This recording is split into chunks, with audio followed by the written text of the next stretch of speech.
Mais effectivement, ce qui est très intéressant ces dernières années, c'est que le CFC n'est pas une fin en soi, Oui. mais permet, sous certaines conditions, notamment la maturité professionnelle, d'accéder à beaucoup d'autres possibilités.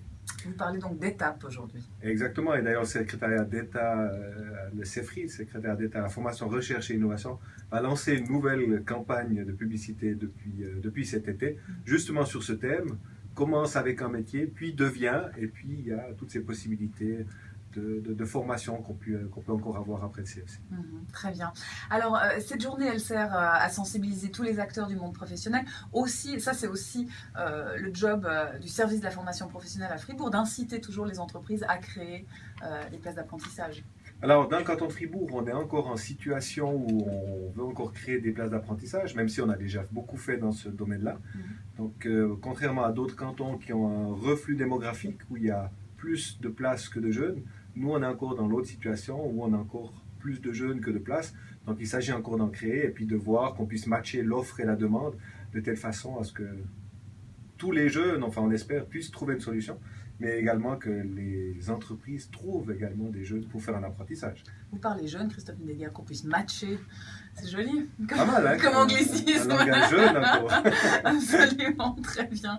Alors, juste, c'était intéressant aussi pour moi de me pencher sur la question de la journée intercantonale de la formation professionnelle et sur ce que fait le service de la formation professionnelle, parce que vous êtes évidemment au cœur de ces questions-là. Vous observez, vous développez, vous faites la promotion des différents apprentissages. C'est super intéressant. Ouais, il y a pas mal de choses à faire. Effectivement, il y a beaucoup d'activités. Donc, en fait, on s'occupe depuis, on va dire, le tout début. Donc, dès qu'un patron veut engager un apprenti, donc il demande une autorisation de former, et puis on va suivre tout le cursus jusqu'à ce que le jeune reçoive son CFC ou sa maturité professionnelle. Puis, à côté de ceci, on s'occupe également de la promotion. Chaque, en fait, association s'occupe de sa propre promotion, mais là, on est en appui en participant à des grandes manifestations telles que START, par exemple. Alors, Monsieur Chervet, vous releviez tout à l'heure avant l'émission, par exemple, que START, c'est quelque chose de super important pour vous. Oui, alors pour nous, c'est très important parce qu'on est une des rares professions où on a encore des places d'apprentissage de libre en ce moment. Donc, il y a encore des places. J'en appelle à tous les jeunes qui cherchent encore un métier dynamique, un métier qui permet de voyager, qui permet de se déplacer, un métier où il n'y a pas de chômage. Je profite de cette occasion pour les appeler, téléphonez-nous, il y a des places de libre. Et START, effectivement, est un tremplin, est une vitrine qui nous permet de présenter ces métiers qui sont surtout méconnus et surtout décriés par ces horaires un peu difficiles. C'est vrai qu'on travaille le dimanche, c'est vrai qu'on travaille à Pâques, à Noël, mais tous les avantages, on peut aussi les faire et puis les dire. Et pour ça, START est pour nous très important. On y reviendra évidemment sur les différents métiers que vous pouvez proposer, Monsieur Chervet. Madame Zosso, même chose pour les domaines de la santé, du social. START, c'est aussi un salon qui est important. Alors absolument, bien sûr, c'est l'occasion de présenter les professions pour lesquelles on est responsable. Donc là, il s'agit notamment de professions assistantes en soins de santé communautaire, assistance socio-éducative, et puis aussi aide en soins et accompagnement. Puis effectivement, toutes ces professions, soit au niveau CFC, soit au niveau attestation fédérale, c'est des très jeunes professions, ils n'ont pas plus que 10 ans. Donc il y a toujours et encore lieu de faire la publicité. Et puis, START est effectivement l'occasion d'informer aussi, comme M. Nidek vient de le dire, pour informer sur les possibilités de carrière. Donc, c'est aussi dans ces domaines-là, c'est plus du tout des voies de garage. Il y a plein de possibilités de continuer.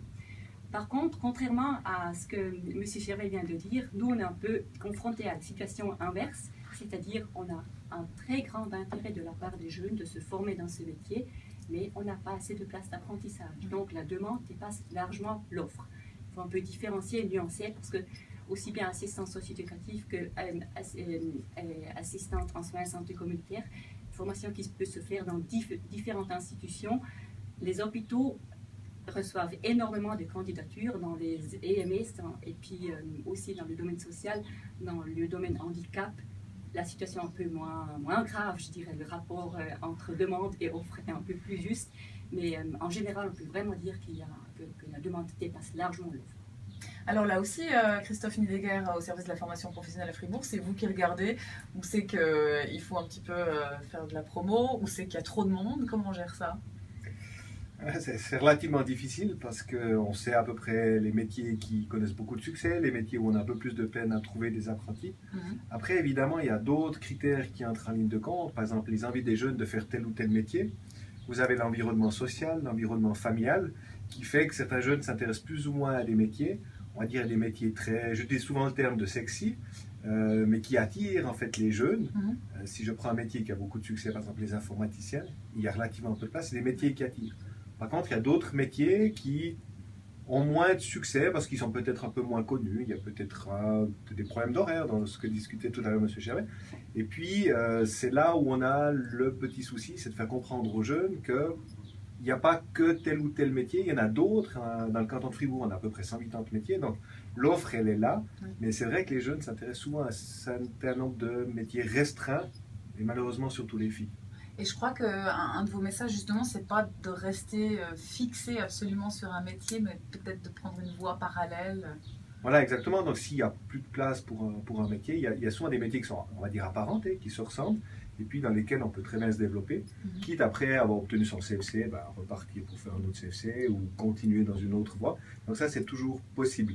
Mais c'est vrai que là, il faut que les jeunes s'ouvrent, voire même leur famille. Il ne faut pas oublier que les parents aussi jouent un très grand rôle, le milieu familial ou le milieu social, puis s'ouvrent et puis voient qu'il y a d'autres métiers, il y a d'autres possibilités qui existent. Alors moi je me souviens aussi qu'il y a bien quelques années en arrière, quand moi j'étais à l'école, il y avait déjà cette césure. Est-ce qu'elle existe toujours, les études ou l'apprentissage? Puisque ça a tellement évolué, puisqu'aujourd'hui un apprentissage peut mener à tout. Je sais que vous aviez la discussion aussi avant l'émission. Est-ce que par erreur on essaie toujours de pousser d'abord aux études avant de penser à un apprentissage? En effet, moi j'entends ça souvent, surtout aussi à l'occasion de Start, des parents qui viennent, qui disent mon fils et ma fille a des très bonnes notes, tous les professeurs essaient plutôt de l'orienter vers le collège, or elle souhaite faire un apprentissage assistante socio-éducative. Qu'est-ce que vous dites? Puis moi je peux que leur conseiller de laisser poursuivre dans cette voie, parce qu'effectivement, comme on vient de dire, il y a tellement de possibilités de développer dans ces professions-là que on ne peut plus du tout dire aujourd'hui que c'est uniquement la voie collège qui ouvre toutes les voies possibles de formation continue. Pareil chez vous, M. Chervet? C'est exactement la même chose chez nous. Chez nous, c'est le cadre familial qui restreint peut-être souvent les jeunes. Les parents ont peur, le jeune travaille le soir, le jeune travaille le week-end, on n'aura plus de vie de famille. Et puis tu vas être cuisinier toute ta vie ou serveur toute ta vie, alors que non, on a des possibilités aussi en faisant une maturité post-apprentissage, de partir dans des écoles hôtelières, de partir dans les écoles supérieures et de développer ce métier. Ce métier a une très grande ouverture. Je parlais avant des voyages et tout. Je crois que dans chaque ville du monde, il y a des hôtels, il y a des restaurants. Partout, on a besoin de cuisiniers, de serveurs, d'assistants d'hôtel, et toutes ces professions ont vraiment une très grande possibilité de développement personnel déjà, et puis ensuite une très grande possibilité de carrière. C'est aussi le boulot du service de la formation professionnelle, alors pour reprendre votre terme sexy, de rendre aussi ces apprentissages sexy, de rendre l'image sexy.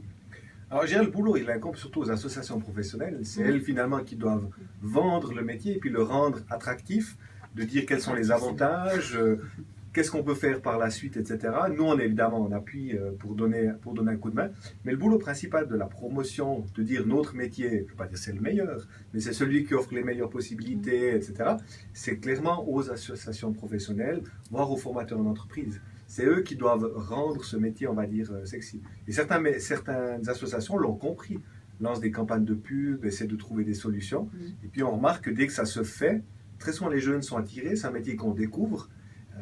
On reprenait l'exemple de Start, dès qu'on a une association qui vient, qui fait un peu de publicité pour son métier, on voit assez rapidement chez nous une augmentation du nombre de contrats dans ce métier-là. Pour autant évidemment qu'il y ait des places. Donc les associations professionnelles là jouent un très grand rôle.